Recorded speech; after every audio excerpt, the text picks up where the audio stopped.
Hi, good afternoon. Today is 22nd January 2021. I'm cycling to collect my car back from the workshop, and it's bloody hot today and very little trees.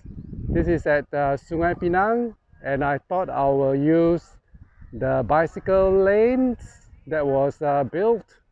You can see here, and I thought I'll get lots of trees here, but what a surprise! This area used to be all trees and grass, but now our famous landscaping department decide that it's better to concrete over all the grass, and feel how hot this area is. So here you can see my bicycle, and please help to circulate this video to show that what actually should be proper landscaping and planting of trees should be.